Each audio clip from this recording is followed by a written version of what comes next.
안녕하세요. 교통사고 전문 보상가배상TV입니다. 이번 사고에서 눈에 띄는 점 어떤 게 있을까요? 결국은 뒷차가 다 책임져야 되는 명백하게 무과실이 나와야 되는 사고입니다. 안녕하세요. 보상가배상 교통사고 전문 변호사 장슬기입니다. 오늘은 제가 실제로 진행했던 사건 중에 그 하나를 얘기해 드리려고 하는데요. 오늘 말씀드린 사건은 1심은 다른 법무법인에서 진행했다가 2심을 저희 사무실에 맡긴다고 가지고 왔던 사건인데 저희가 1심 사건 진행 내용을 보고 진짜 놀랐던 거거든요. 와, 이렇게도 대충 교통사고를 진행할 수 있구나 이런 생각이 들어가지고요. 그래서 오늘은 가장 기본이 되는 걸 놓쳐서 손해보는 일 없으시라고 이 영상을 준비했습니다. 사고 내용은 중학생인 아이가 친구들과 놀이공원에 갔다가 집에 귀가하는 길에 차량에 치이면서 머리를 다치게 됐고 편마비되고 한쪽 눈 실명, 한쪽 눈은 시력이 이제 저하됐고요. 난청 생기고요. 그다음에 안면 마비 등의 이렇게 중복 장애가 남게 된 안타까운 사건이었습니다. 이런 사건은 소송 과정에서 신체 감정이라는 절차를 거쳐야 하기 때문에 소장을 넣을 때는 그 민사소송 소액 사건으로 분류되지 않기 위한 최소 금액으로 3,100원으로 일부 청구를 하고요. 신체 감정을 한 이후에 신체 감정 결과에 따라서 손해액을 전부 계산해서 보험사에 이제 확장 청구를 하거든요.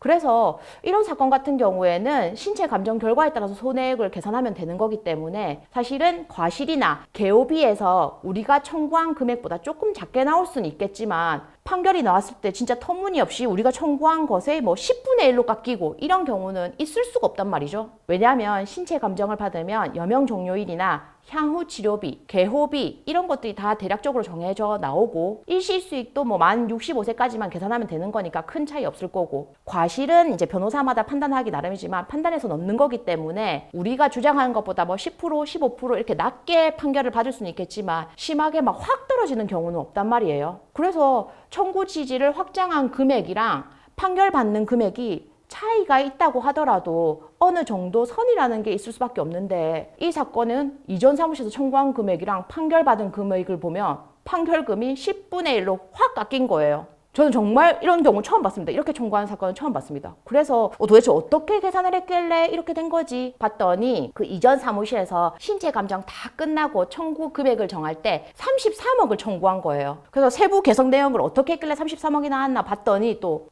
이 사고는 그 원고 당사자의 과실이 없을 수가 없는 사고였거든요. 무단횡단 중에 사고를 당한 거기 때문에. 근데 과실을 아예 없이 계산했더라고요. 그래, 이건 뭐 변호사의 판단이니까 그럴 수도 있다 쳐요. 근데 향후 치료비를 청구하는데도 신체 감정에서 나온 그 1년에 들어가는 치료비가 뭐 예를 들어 1,000만 원이 나왔다라고 하면은 여명 종료일까지 20년이 남았다라고 나오니까 그냥 단순 계산으로 1,000만 원 곱하기 20 이렇게 해서 2억으로 이렇게 계산을 했더라고요. 그렇게 계산한 게 아니거든요. 왜냐하면은 향후 치료비는 여명 종료일까지 매년 필요한 그 치료비를 일시금으로 판결 시점에 받는 거기 때문에 향후 20년 동안에 발생할 이자, 그 중간 이자를 무조건 성공제해야 되거든요. 그래서 청구할 때부터 그 기간 동안의 이자를 모두 공제한 금액으로 현가 계산을 해서 청구를 해야 되는데 그 사무실에서는 그렇게 계산을 안 하고 단순히 곱하기를 했으니까 금액이 높을 수밖에 없겠죠. 그리고 향후 치료비뿐만 아니라 이 개호비도 우리가 여명 종료일까지 계속해서 필요한 돈을 판결일 기준으로 다 앞당겨 받는 거니까 이자는 공제해서 청구해야 하는 거거든요. 근데 그것도 단순하게 그냥 곱하기 계산만 했으니까 실제로 판결을 받을 금액과 굉장히 동떨어질 수밖에 없는 거죠. 그러니까 그 청구를 보면은 손해배상에 기본도 모르는 사람이 확장 청구를 했구나 이렇게 생각할 수밖에 없었습니다. 그렇게 다른 사무실에서 33억 청구했던 그 판결이 2억 4천만 원이 나왔더라고요.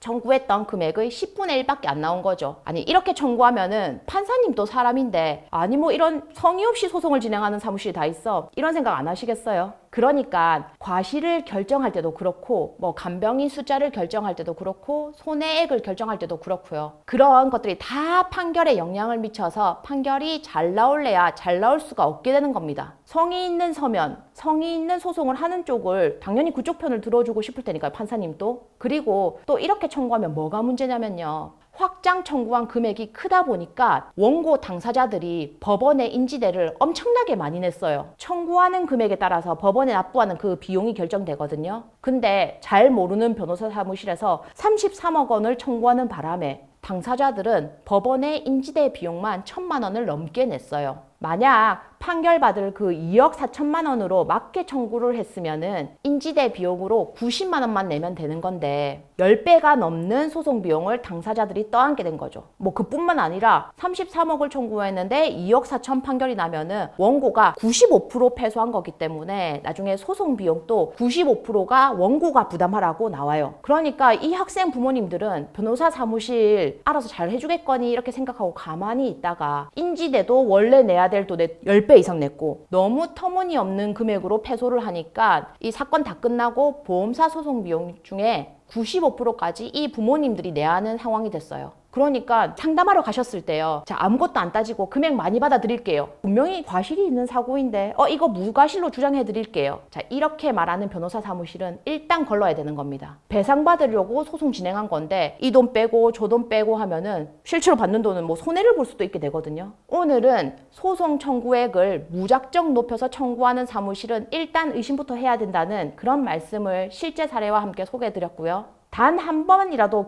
저희 사무실에 상담해 보셨던 분들은 아실 텐데요. 저희는 상담할 때 손해액을 거의 뽑아 드립니다. 과실도 고려하고요. 급여도 고려해서 대략 이 정도 선이 될 거다라는 말씀 드려요. 그러면 간혹 찾아오신 분들 중에 섭섭하다고 하시는 분들이 계세요. 왜 우리 과실 있다고 하냐 뭐 이러면서요. 그런데 저희는 소송 시작 전에 이런 사실에 대해서는 알고 계셔야 된다고 생각해서 솔직하게 말씀드리려고 합니다. 혹시나 교통사고를 당했는데 우리가 얼마를 청구할 수 있을지가 너무 궁금하다. 또는 소송을 진행하는 게 나을지 뭐 이렇게 그냥 치료를 더 받는 게 나을지 아니면 언제 소송을 청구해야 하는지 그런 것들이 이제 궁금하신 분들이 있으시면은 언제든지 보상과 배상으로 연락 주시면은 가감 없이 솔직하게 친절하게 상담드리도록 하겠습니다. 오늘 영상은 여기까지고요. 다음 영상에서도 유익한 주제로 찾아뵙겠습니다.